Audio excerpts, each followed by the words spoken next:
10. Episode 10, Jamie. We made it. Next week, I'll be getting my toes out for the boys.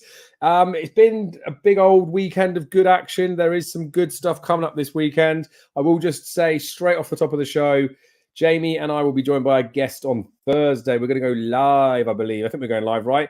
To do a preview for the weekend stuff. There's some decent racing Friday, decent racing Saturday. There is a lot of chill in the air about as well, frosts and all that sort of stuff. So, I mean, who knows what types of ground they'll be racing on. But there are some big old names coming out. There's some big, decent races this weekend. But as I say, we will talk about that later in the week. There are going to be previews aplenty this week, I reckon, for the action.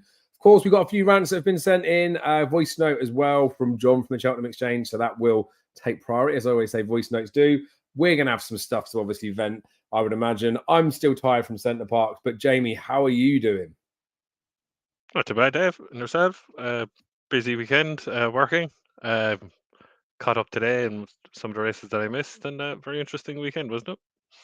It was proper interesting. It was one of those where, from like, I'll get this off the top of it done. I did obviously share some bets. Like, I know it's almost stupid to say it out loud, but like in hindsight, like I know there was risks attached to both Gaillard de Mesnil and to Goshen. The drift on Goshen makes you feel a bit sick, doesn't it? But I mean, the ground went tacky, probably went against him. They knew more than anyone else did, I guess. But yeah, one of those that probably was the maybe short enough in the first place.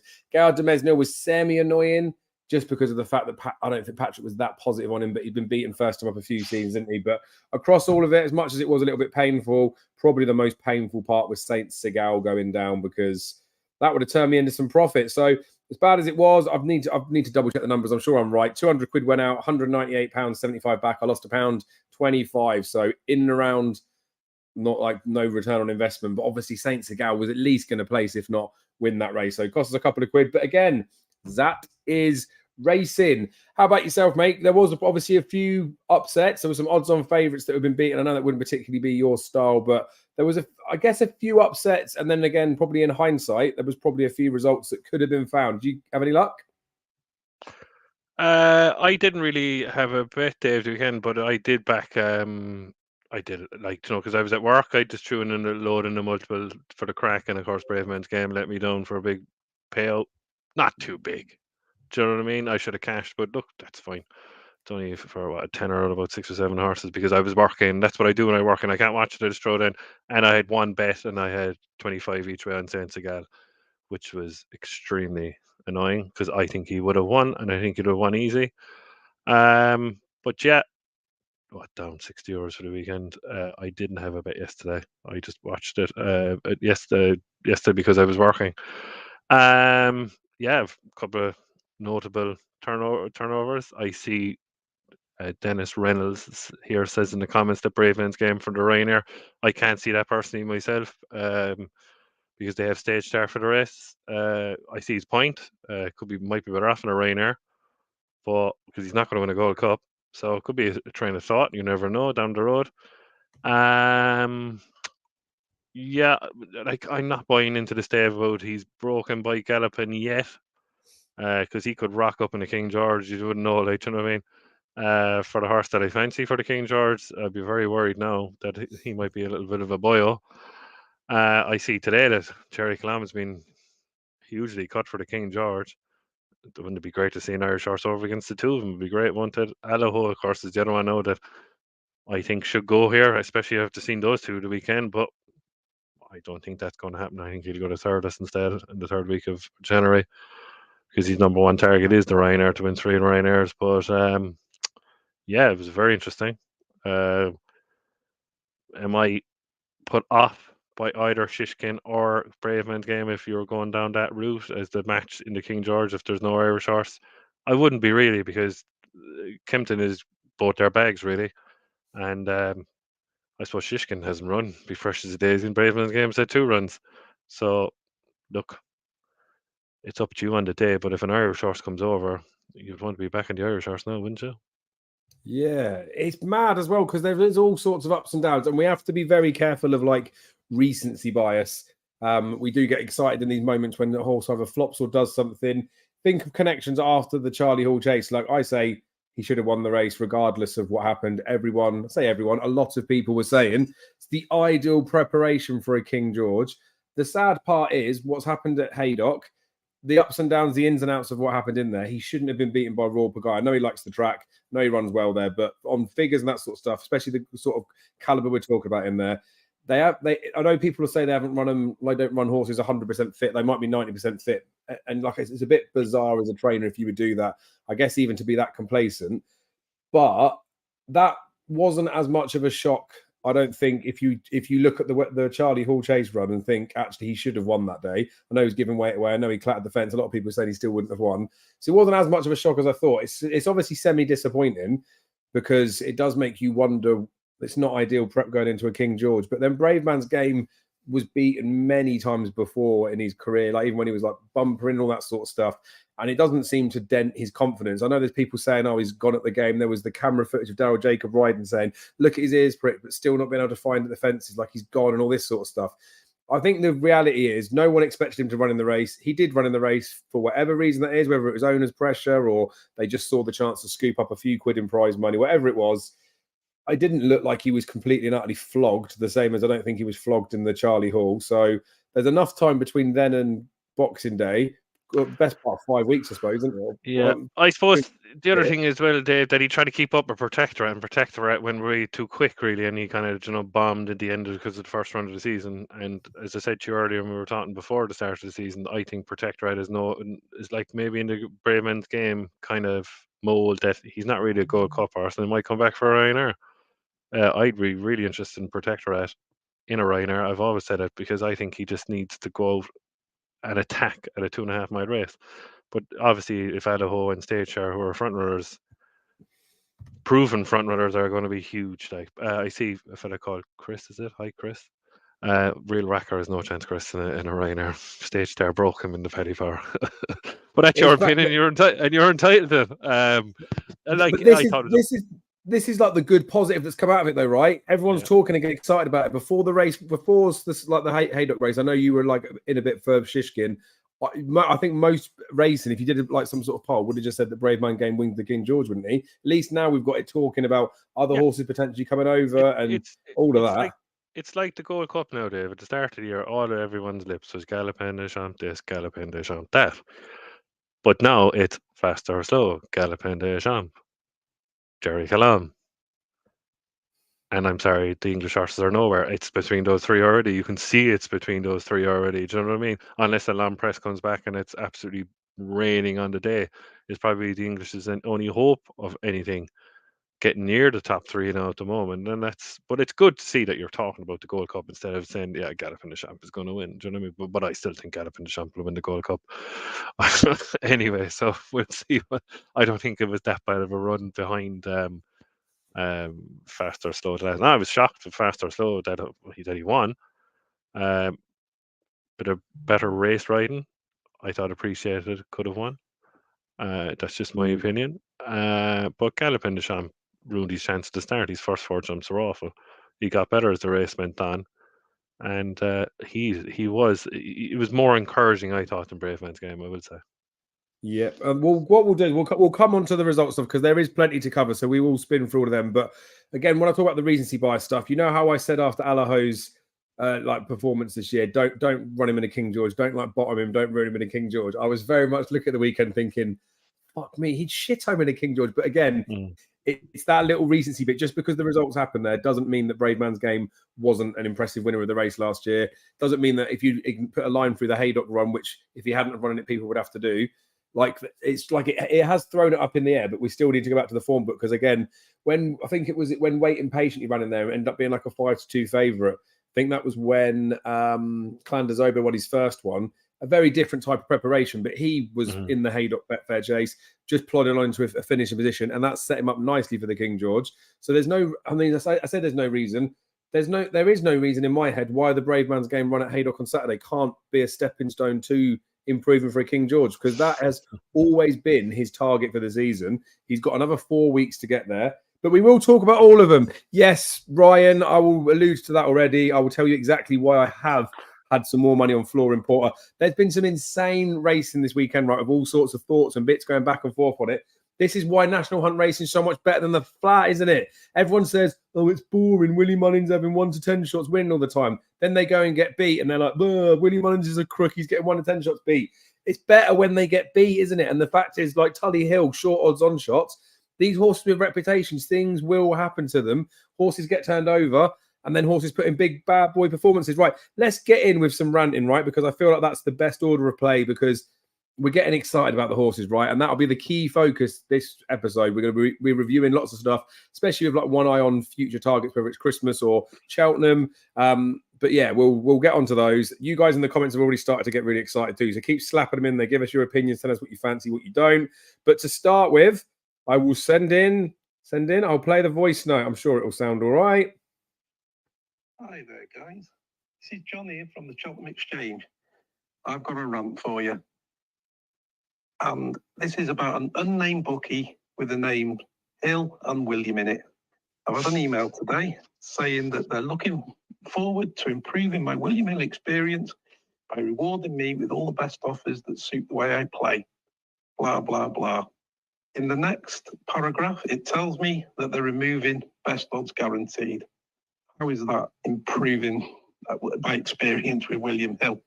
These bookies are just getting worse and worse. All that's going to do is drive me to one of the other bookies that still do offer best odds guaranteed, which is now few and far between. They're just ridiculous. So, yeah, shove that one. It's classic, isn't it? Oh, my quick line on this, right? There's been plenty of different changes that have happened in bookmakers in the last 12 months, probably, especially best odds guarantee going and sort of overnight price market stuff being soft as shit. Everyone knows that anyway. For my token on it is, and I know it doesn't, like, probably not just John's got this email, but it isn't just a blanket one. It's not like everyone gets them at the same time.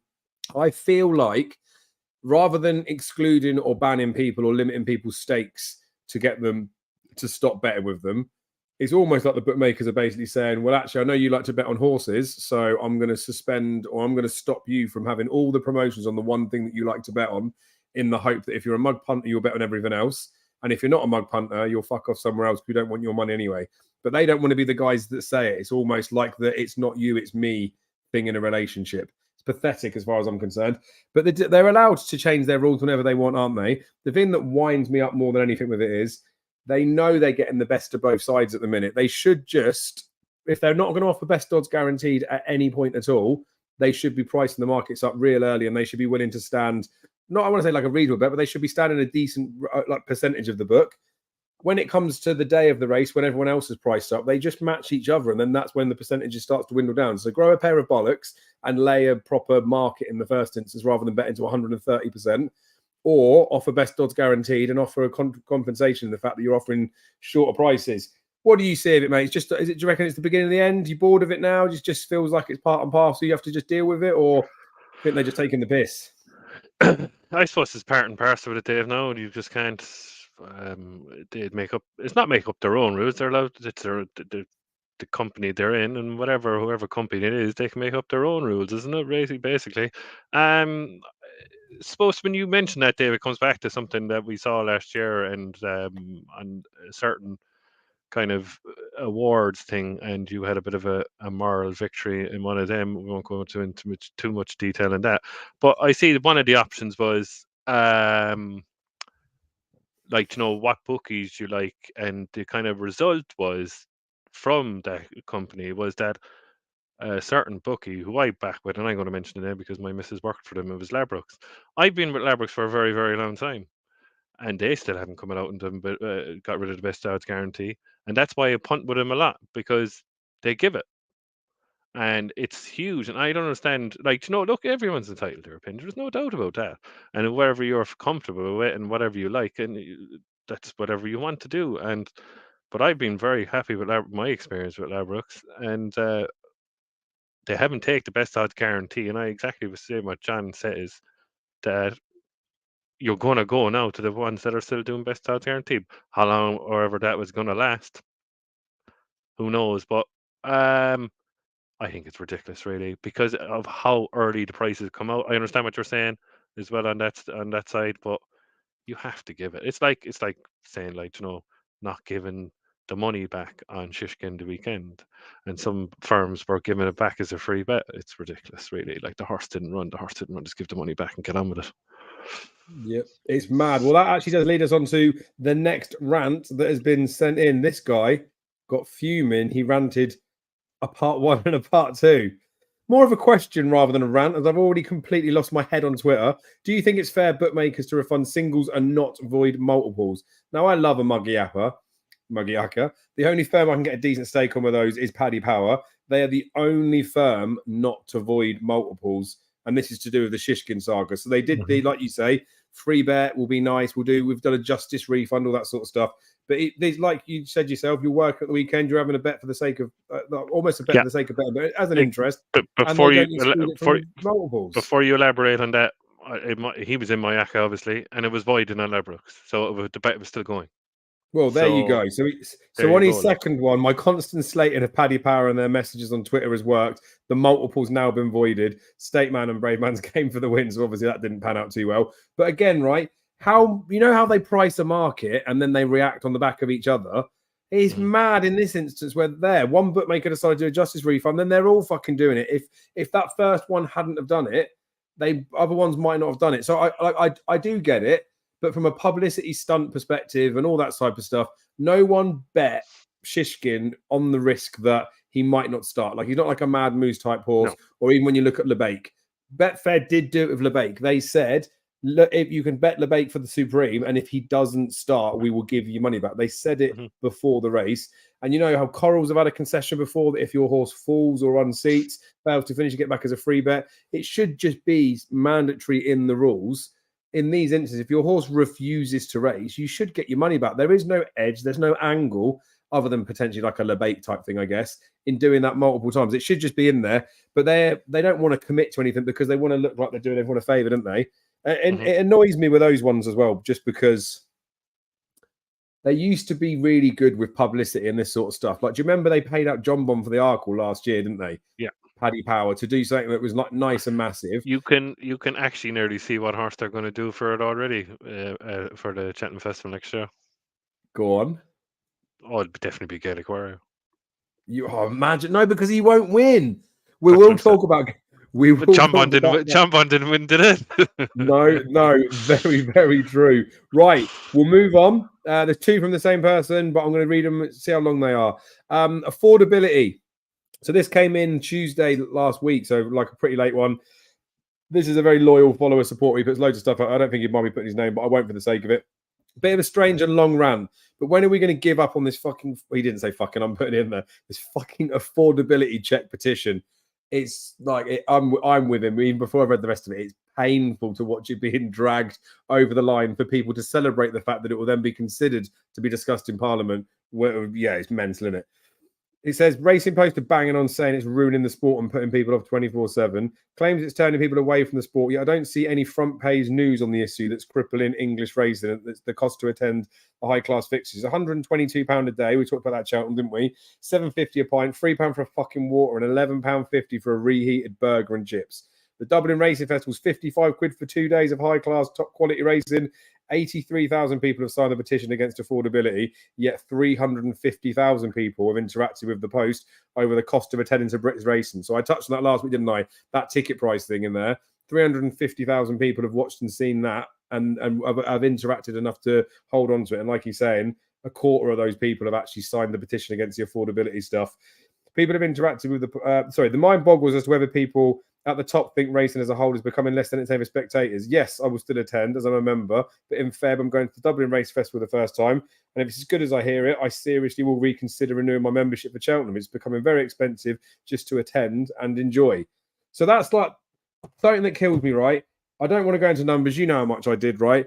In the world and the example they've talked about affordability checks, yes, it's not okay to be demanding people or to try to do stuff, but potentially they're doing it for the right reasons, even though they shouldn't be allowed to do it, kind of stuff. We saw each other at Cheltenham, didn't we? You saw me on the Sunday, and you know how much I spent on booze that night. No one stopped me doing that. If anything, they encouraged it. They made it cripplingly bad, didn't they? And in the sport where they're talking about, the government's talking about affordability checks and making it like responsible for people, like Michael's saying there, I mean, I guess I'm trying to like dwell on what he's saying and like maybe making it my own, but like I feel like I'm reading it the same way. Don't do affordability checks saying that I'm not allowed to spend £200 a month betting. Do affordability checks to say that Cheltenham shouldn't be charging £7.50 a pint. If I want to go there, part and parcel of it is like if I've had X amount of bets or whatever, you should get a discount on your food and drink there. Like they want people to go there and enjoy it, not be sat at home dark and gloomy. It's all about the punting side of it. Yet the things that cost the most are actually going horse racing. And like he's saying there, you go over to Ireland, where if there was a petition to put it into Parliament over there, I know it affects the sport as a whole, but if there was an Irishy type thing, you would imagine the community would get together a bit more and you might get a bit more of a reach out of it. Whereas over here, it's, I don't know, it's just sad, isn't it? That it's like the almost the balls falling to the average Joe to sign a fucking piece of paper that's not going to do anything. I would say the reason it hasn't got very many signatures is because the vast majority of people know that it makes no difference at all. So I would say that a lot of people that are in the racing game are quite intelligent people. They understand that by signing a petition isn't you doing everything you possibly can to stop these things going through. The things to stop like this, like being the things that go through, is if they ask for the details and all that sort of stuff, is to refuse to do it. Like you have to wait until you've been challenged by it. But there is a lot of like the victimy type stuff where I think a lot of people are moaning about the affordability checks before they've ever been asked about it. Like some people haven't ever had to submit a bank statement. Some people haven't been dragged through the middle of it. Yet they all seem to have like the sympathy pains of those people that have had those £10,000 bets that don't get paid out, and it's difficult. It is a bit of a wind up, isn't it? I'm borderline sick of it. We touched on it before, didn't we? Just for the fact that it's out of our hands, isn't it? It's for the bigger people in the sport to sort out, and they're too busy piss-assing about showing what colour hat the Queen's wearing than digging into what it should be. How about on ITV Racing on a Saturday? They try and get someone in from the government to fucking talk about it. Take them racing. Rather than doing your race day TV, talking to students, trying to get those people into it that probably haven't got the money to bet on it, then maybe go and investigate and speak to people that can afford to do it and do your own bits behind it. Anyway, I've moaned enough about that. You got anything to say on the affordability signing check stuff? Exactly what I said. I can't do anything about it over here. It's not really come in. Well, it has, but it's not really relevant over here at the moment. I suppose the one thing we touched on is like, as I said to you before, and I repeat myself, what's the point of GDPR if a private company basically can access your bank account, which is completely ludicrous to me, and it's an invasion of privacy. Getting on the £650 a pint of Guinness and all that, and all that £7.50. That's Wing Canton, Jamie. On probably like a wet Wednesday. Yeah, like £7.50 is absolutely extortionate, really. Fantastic going down, isn't it? But when you look at your bank card afterwards, it's not great, is it? On that note, I agree with the guy who sent that in. I'm like, it really is bringing the Dublin Racing Festival becoming one of the biggest festivals over between Britain and Ireland now because of the affordability of it. I'm like, if you book it early enough, you get a cheap flight over from, say, it doesn't matter, Stansted, Gatwick, Birmingham, doesn't matter, Manchester, Liverpool, wherever you want. You're over in less than an hour. It's about an hour from the airport to the track, or wherever you want to stay. You could stay in the city, whatever you want. Get the Lewis out, i.e. the tram out for the English viewers. And then you can go like €55 for a weekend ticket. It's €6 a pint, which is the equivalent of over £5, and it's top class racing. And every race is very good, and then even the handicaps are good. You have all the novices, all the novice chases, all the grade one, like everything. And it's exactly, Willie Mullins this, Willie Mullins that. But Willie Mullins runs all these horses against each other in it, so you find out who's the best one.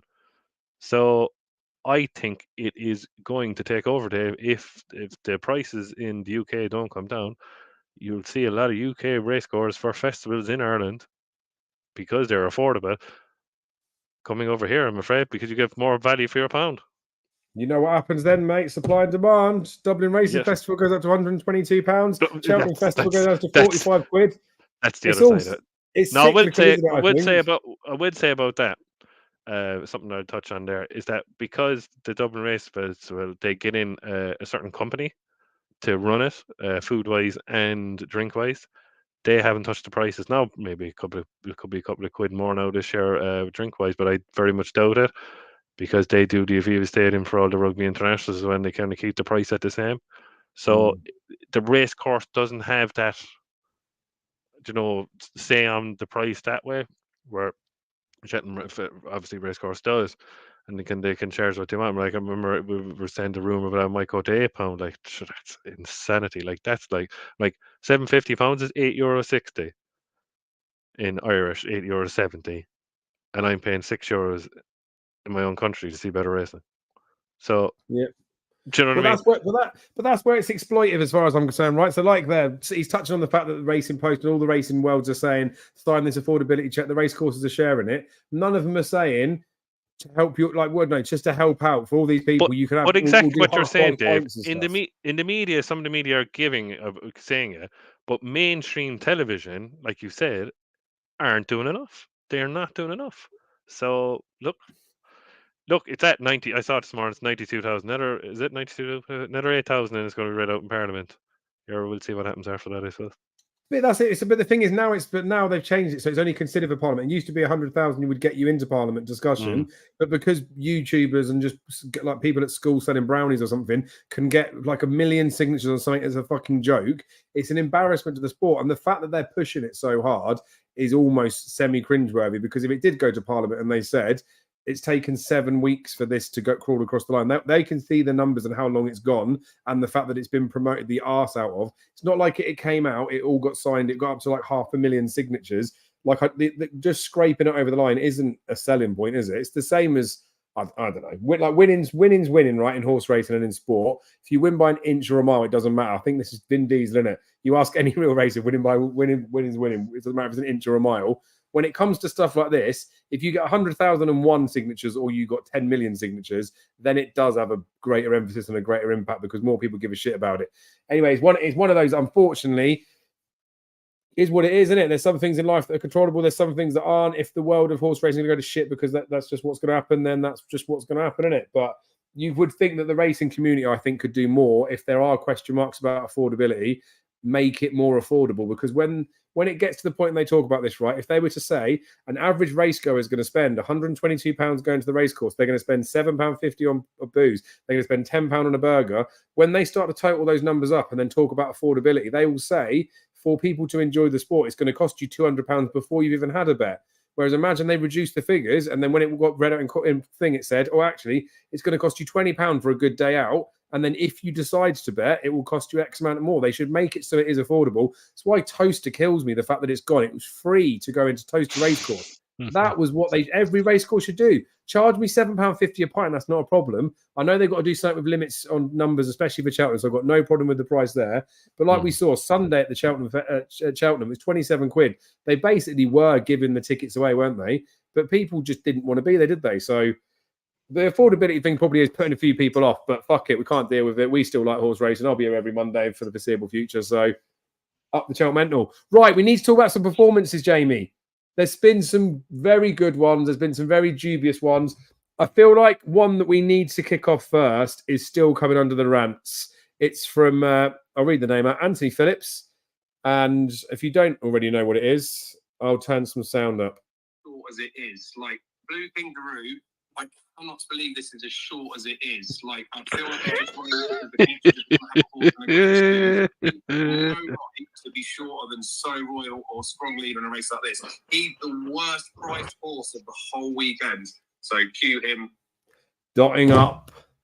Of course he fucking did, didn't he? To be fair, I say to be fair, he was like 20 or 30 to 1 after they jumped a few hurdles. So I guess maybe the market corrected a little bit. Yeah, won nicely, didn't he? Blue King. He's probably the best one to start off with. Obviously, I said fancied Goshen. There was a walk in the market. Again, it's the crux of me wanting to put my bets out in advance. If I'm telling you a little bit before, there probably would have been some people that wanted to question, would I have been put off by the drift or not? And in some instances, I don't care if a horse drifts. In other instances, like there when the ground's riding tacky, the risk-reward falls out the window. But I would have probably just been more annoyed at the fact, and I was more annoyed at the fact that I backed him at 2s and I won't get the 6 to 1 that he goes off at, because I would have backed him at 6 to 1 when he went off, and I still would have had the same stake. So a 2 to 1 loser is the same as a 50 to 1 loser, isn't it? He lost regardless. So I would have bet him whatever. I obviously just didn't get the value, but then who gives a fuck about value if it's a loser, eh? So Goshen was a bad call. Blue King Daru, he's going to kill me, isn't he? Because backed him when he ran in that Triumph, the Triumph trial at Cheltenham. Missed him when he won at 50 after 127 in that handicap. Then he goes and mugs me off there. They're talking about him being a Stales hurdle horse now. Watch him nab Tiapu on the line just to get the absolute treble up for me and just ruin my balls. But reasonable performance. Do we want to talk about that one anymore? Blue King Daru, do you see him, like people are saying, stepping up in trip, like 3 mileage? Do you see him as a graded horse, or do you think it was just a bad race? To be honest with you, Dave, if I was having a bet and I didn't, I'd have backed what Darrell put up. It was a strong leader. I thought he'd win that race. As I messaged you there the weekend, I was like, oh my God, Dave's after putting up caution again. Please, like, would you just give up? Give up, please, just give up. Right, we're not even going to mention him no more. Blue King Daru. No, I couldn't have him for a Stairs Hurdle. No. I suppose getting on to the fact of the matter that about the whole meeting in Ascot, and people are kind of, and hopefully, I'd say most people have caught it. That there's now you can see the reason why Harry Compton went to Ascot. He had 4 winners, and he knew. Do you know what I mean? They knew. So, do you know what I mean? I'm like, he wasn't going down there for the sake of it when the best horse in their yard was up at Haydock in the most valuable race. So, I suppose hopefully people backed a lot of Harry Compton horses on Saturday and made a few quid, and that's good for you and great stuff. I suppose the one Ascot really, Dave, that annoyed us stuff. So we touched on with Saint Segal. Shishkin, I picked Dory, probably win. So race around Kempton or something. They might step him up and trip maybe. Not really stood out at Ascot, to be honest. Yeah. Haydock. I messaged Darrell and I said, and I was going to message you the same thing, and I was going to say, what are you doing? Put up Gallagher to me. He's absolutely no chance over 2.5 miles. He does the. Yeah, but do you know what I mean? That look, hindsight's a great thing. Do you know what I mean? I couldn't have him over 2.5 miles, Dave. He just doesn't win over 2.5 miles. If you look back at it, just him. Touched on the winner, Great Dawning. I was impressed, but I think he probably needs a flat track, and it kind of brings me on to another horse that I kind of starting to fancy. With the form, I'm starting to fancy Stay Away Faye for the Brown Advisory now, because Stay Away Faye ran away from him at Exeter. Now the only thing is that did Grey Dawning to stop, and it exaggerates the turn of foot that Stay Away Faye has up at Exeter. But no, like Stay Away Faye, put him into bed, and I would prefer Stay Away Faye as a long-term project compared to Grey Dawning. Grey Dawning, to me, I might be having a bet at him at an entry kind of a thing. Yeah, well, we'll tell you what, that's probably a good like little shoehorn to pull in. Let's talk maybe Brown Advisory Novice Chase picture, because we've had a few chases events over this weekend. So we had that Florida Pearl Novices Chase, won by Favre de Champdou. Florin Port was in there in second. Affordability Fury was not, something must have been up because the jockey kept looking side by side, whether there's saddle slipped or like something went weird with him, but sort of is what it is. Classical Dream made a dirty chase debut on Thursday, to be fair to him. Obviously, Gaelic Warrior dotted up. You've touched on their Stay Away Faith form being frank with Grey Dawning. So I feel like that market's potentially been shaken up a little bit. I don't know whether things are particularly any clearer, but obviously, like Classical Dream, you would you fancy? I know obviously you want a Supreme. Would you fancy Classical Dream at the age that he is to be running in the Brown Advisory now or returners? Because he's got to go to Cheltenham, surely. Yeah, he's got to go to Cheltenham, David. It's part, but it's like you're getting back to the bingo, aren't you? With Willie Mullins, is Gaelic Warrior going to go 3 miles? Is Classical Dream going to 3 miles? Are they going to flip over the Turners? Well, where do you reckon Classical Dream would go if you had just in isolation no other horse to slot in? Because he's won a Supreme on an old track, I put him in the Brown Advisory. Yeah, I don't think the new track would suit him. It doesn't suit him, obviously. And I always say he doesn't stay the Stairs Hurdle, but it's a tighter track, isn't it? Really, in the old track for the chases. I prefer him there, and I prefer Gaelic Warrior and Returners. Yeah. Now, would I be back in both of them at this present moment in time? You're taking your life in your hand with Gaelic Warrior. He is a serious horse. There's no doubt about that. Yeah. But I'd be really worried about his jumping and going left-handed over at Cheltenham, even at any track. He'd be probably even more suited to new track, or he's more open. Do you know what I mean? Gaelic Warrior. For your anti-post pick, I wouldn't give up. Well, before we go on to Florida Port, so back to Gaelic Warrior, right? Because you are right. So, but I think he should run in the Turners because he will run at Cheltenham. Left-handed is not his friend. The No. Turners is now, especially now Aroko's out, the Turners is going to be the weak Mhm. race of the three races. And historically, it's always potentially looked a bit like that. I know we had Gael de Mesnil going in there, but it's always looked like a little bit of the in-between one. Lots of people want it to be done away with, didn't they? Send them either into the 2 mile race or the 3 mile race. I think Gaelic will run in the Turners because less fences to jump, less distance to piss about in. But he did brush up on the inside. He jumped right on a right-handed track, didn't he? And for all that he was impressive, there's a 137 horse that he beat by a good distance that didn't want to get anywhere close to him. I know the time people are saying that he was cantering and he went well, but like what you've said, there is absolutely no doubt that this horse is has a huge engine and is a tremendous talent. But his best performances to date have come at Punchestown, not at Cheltenham, haven't they? Yeah. If any bookie wants to give me a price on the 2024 King George on Gaelic Warrior, I would have everything I have on it. And I'm being serious because Rich Ritchie wants to win that race. He nearly won it with Vautour. He should have won it with Vautour. And it was a great run by Q Card, and Penny Brennan got Q Card up that day. I guarantee you this: Rich Ritchie wants to get that off the CV. He will run in next year's King George, and you'd be talking about an absolute superstar. Ooh, I like it. And I think that's fair as well. Because, you know, well, just touch on this is a semi-rant as well. Andrew had a good finishing line, didn't he? Put up there saying that you would be mad to back Gaelic for anything at Cheltenham. And again, regardless of price for that, I think he was just making the case, wasn't he? His opinion, plenty of people would potentially agree with it. And then you get people just trying to crib it for the sake of it. There, I think it was what's his name, Ross Miller, wasn't it? Said about I've got backs transfer, or you can do PayPal. Like, blame me what you want.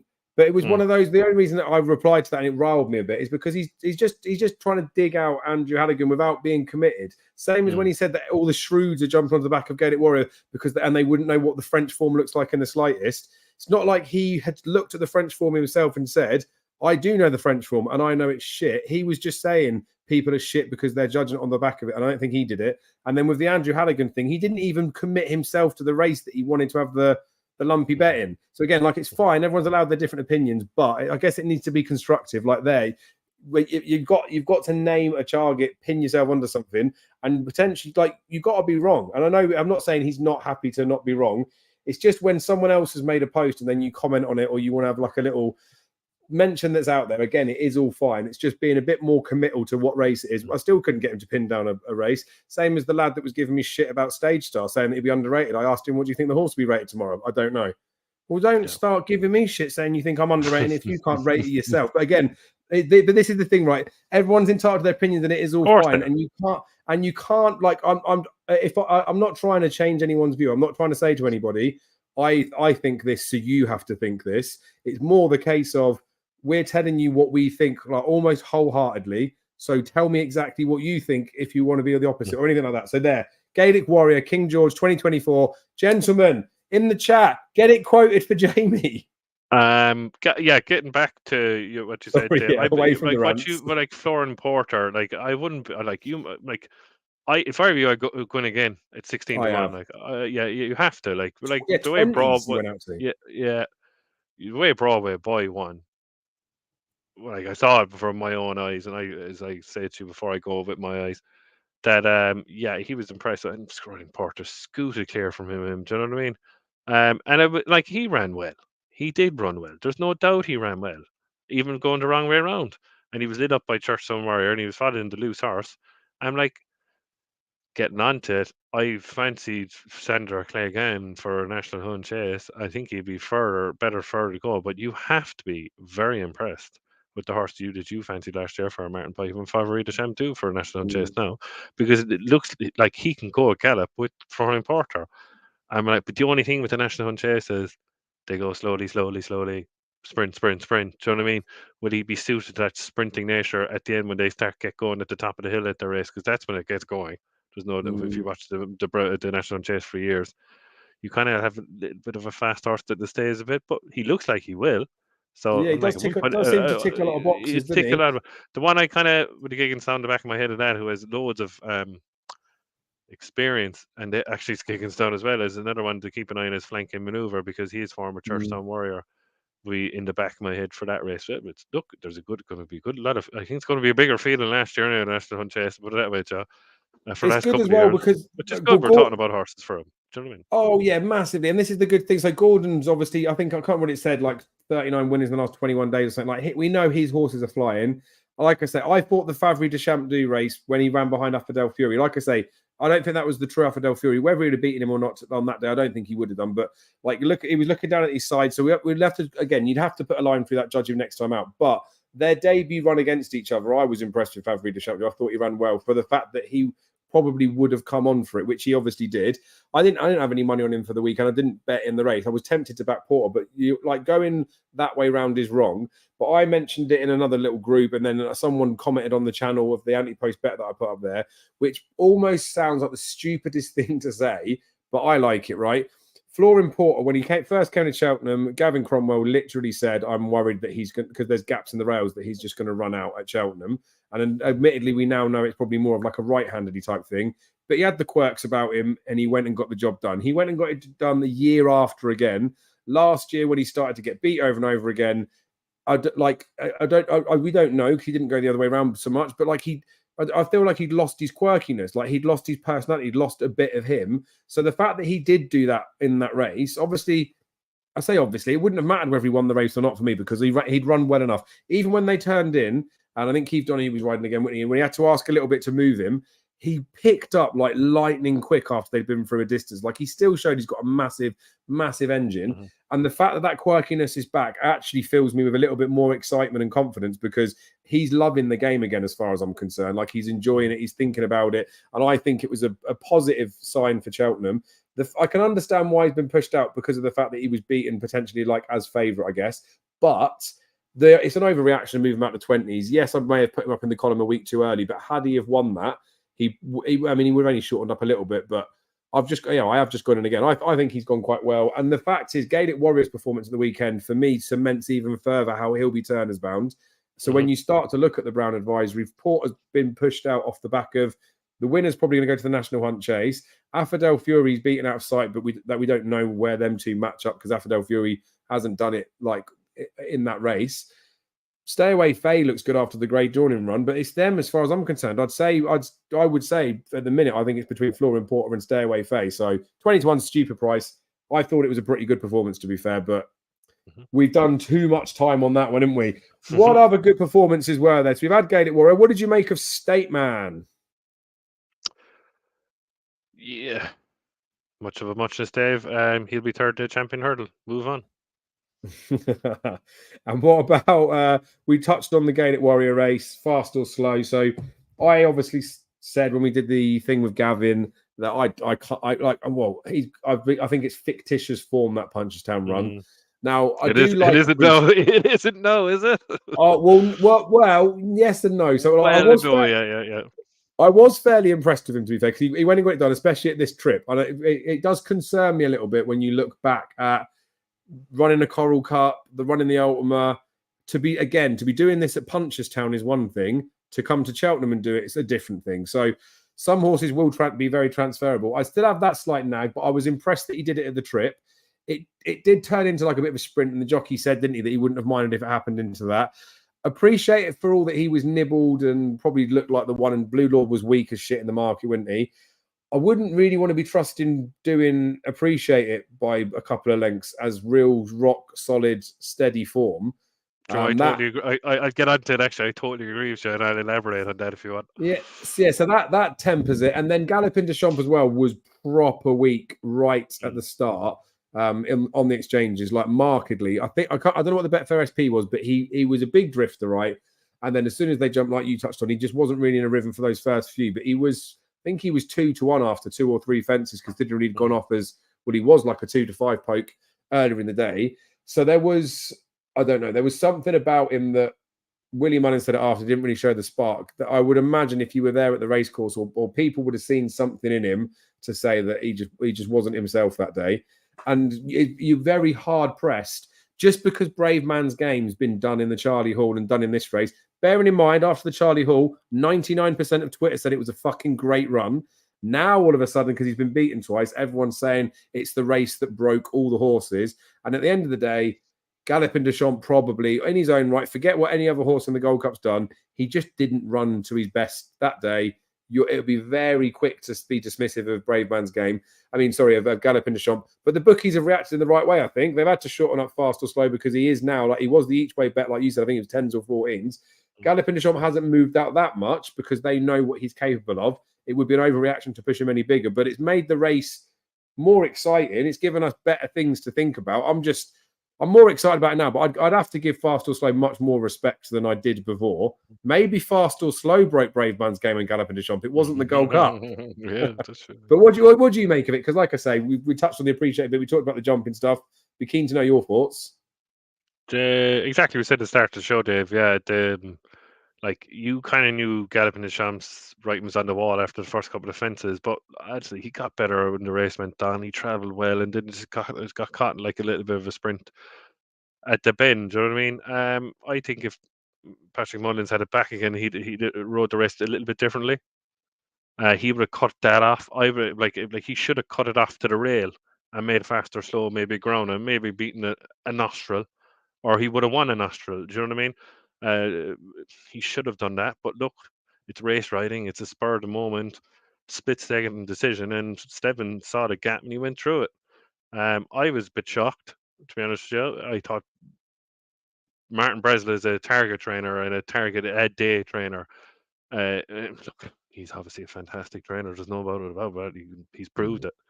But you gotta be seriously thinking this horse for a Gold Cup now. Really, and he's a very, very good jumper. He's a better jumper than Galloping Deschamps, and Galloping Deschamps has won a Gold Cup. So it does bring him all Would in. Cheltenham worry you with him? Not a hope, no. He ran very well. I mean, like he was giving lumps away at the Cork Rambler in the Ultima, and people forget that as well. I forgot about it, and I'm being honest with you there. But yeah, as I said at the top of the show, it's 3 serious Irish horses now for the Gold Cup, but I'm going with my heart instead of my head, and I'm still in the Galloping Deschamps camp. Yeah. Nice. One performance we didn't talk about on Saturday was Chianti Classico in that little 3-runner little handicap. We had a couple of them out of the handicap, didn't he? Sort of ground it out on what I would have imagined would be ground that he wouldn't want to race in the slightest. Like, I think he would at least want a bit of ease in there. He was 1-4-1 before that race, I think. I just need to mention it again. Like, I feel like he's the ultimate horse for the season. Obviously, you just quickly touched on the ultimate. Happy Go Lucky. Was, yeah. He just screams of a Happy Go Lucky, doesn't he? And that's the thing. They get 2 bites of the cherry, didn't they? If they fuck up at Cheltenham, we'll get him at Aintree. I thought he was quite good. So I like him. I thought he was impressive today at Chepstow, and he probably would be. Like, obviously, he's giving lumps of weight around the weekend at Ascot. He's probably not good enough, really, Dave, for Brown. So he's going to probably be in the Ultimate. But the only thing about the Ultimate, when the price is going to come out, he's going to be what, 7-1 favorite, probably. Will he be? Will you even guess that? Yeah. Well, yeah, and that we'll have to just see, because Happy Go Lucky was 20s, when I think he got backed into 5-2 or something stupid. But he might end up being a bit forgetting. I kind of wonder if they'll run him in the Reynoldstown because it's back at Ascot, but he didn't seem that keen. Would he go to the one thing in my head after watching him run at Chepstow? Would we go to Towton at Wetherby, maybe something like that? Yeah, a nice grade 2 race. It could be a little line in, couldn't it? Something like that. Yeah, but he's an ultimate horse. He's not a Brown. And he could end up in a Brown. He was another one in running as well. Like, I looked at it and I'm pretty sure he was either 2-1 or like 5-2 when they had like 4 or 5 to jump. I was watching this thinking, I've missed the first 10 fences here, so maybe he's fucking clattered a couple, but why the fuck is he this price? So I daren't bet in running in case I'd missed something. Watched it back and there was no reason to be the price. Right, Sunday there was some good stuff. Imagine won the Craddockstown Novices Chase. I know on paper it will look like he's a 1-3 favourite that's gone and won. No chance. We said it before the race. No chance any of them are capable of winning an Arkle, are they? Imagine is either a Grand Annual or a plate horse. Yeah. We've obviously touched on Fast or Slow. How about the dodgy Tully Hill performance? What do you make of that? He was a bit keen there. He wouldn't go in the yard, and he stuttered into every hurdle. Really, Paul Town asked him for a big one, and then he kind of stopped, didn't he? It really kind of cribs the form of the bumper last year at Punchestown with the Dream to Share, doesn't it? But I think he'd be better going left-handed. It looks like he'd be better going left-handed. But he looked big, didn't he? He looked huge. Like, he didn't look fit. Like, do you know what I mean? So, I give him another chance. You'd have to give him another chance. But like Shannon Royale there, I noticed that it was running with a penalty for his first 2 runs and then had no penalty.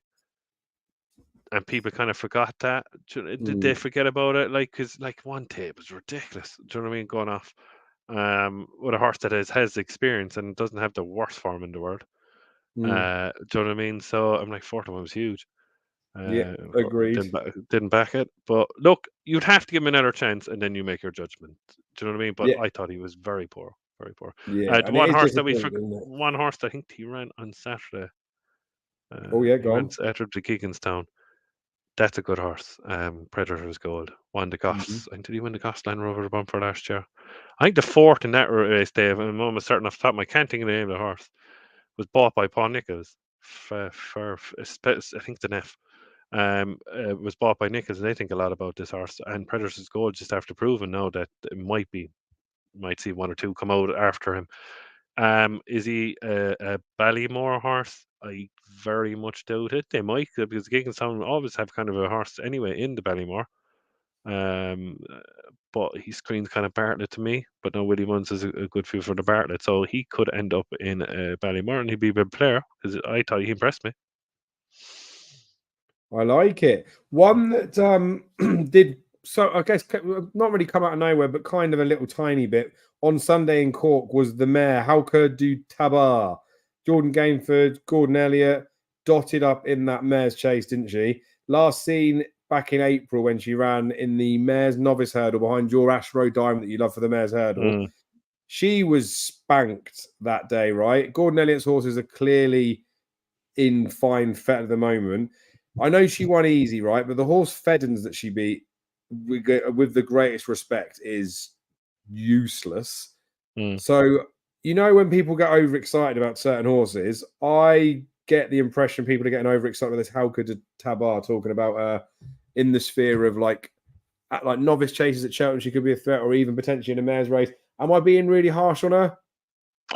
I think she always screamed a mare, though, Dave, that she was going to improve for a fence as well, and she was very, very good.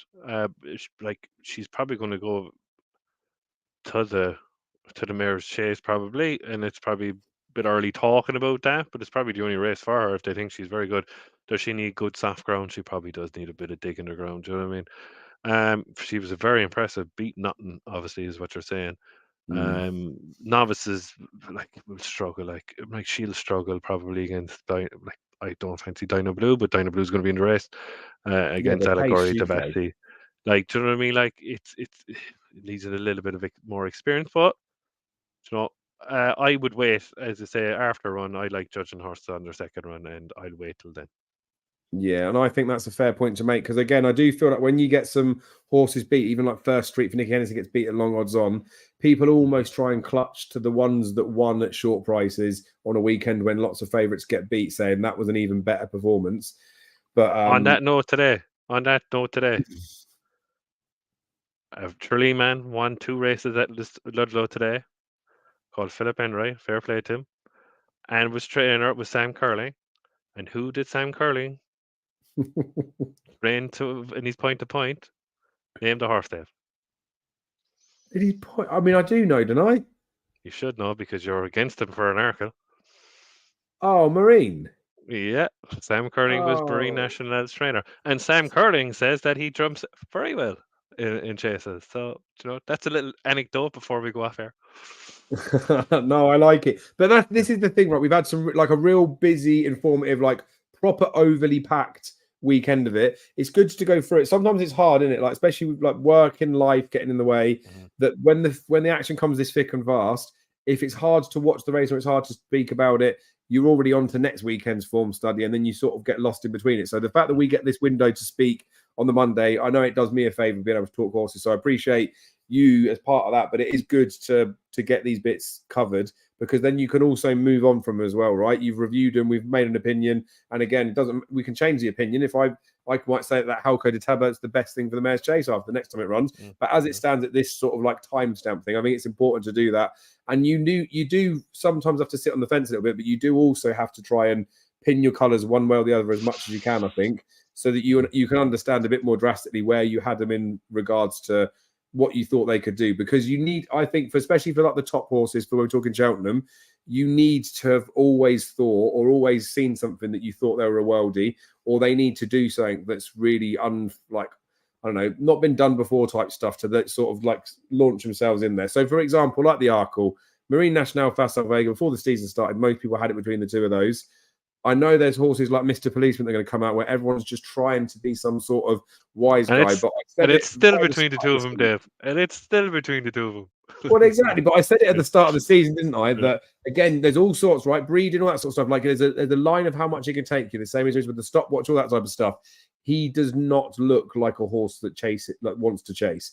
But and the thing is, he jumped nice enough. He was probably a little bit stiff at a few of them. Like, he wasn't as bad as, say, Facile Vega on the chase day. He jumped right, but he's just not very good. It's simple. It's as simple as this, right? If it's soft to heavy on day one of the Cheltenham Festival, Facile Vega wins. If it's good to soft in places, Marine Nationale wins. And I won't talk about it anymore after that. No, but we'll stamp it as that. We've got to see him come out. But that's what I'm saying. We've got lots of stuff, good stuff coming up at Christmas time. We're gonna see him hopefully chase. I'm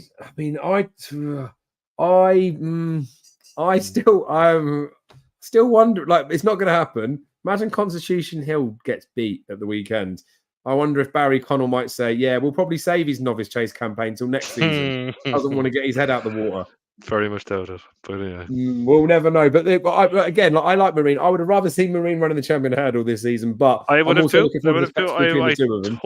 I'd be totally agree with you there, because I think he's a better turn of foot than Imperial Pass, Marine Nationale, and he might have a turn of foot to get closer than Imperial Pass would to Constitution Hill. So, and imagine if you've got like the known talent of a state man. Imagine a Lossy Mouth in there, because I don't think she'll be as good as 2.5. And then you chuck in an Imperial Pass, you chuck in a Marine Nationale. All of a sudden, you've got like a whole team to try and take on Constitution Hill. It makes it insane, doesn't it? Wouldn't it be good? But look, we'll see. You never know.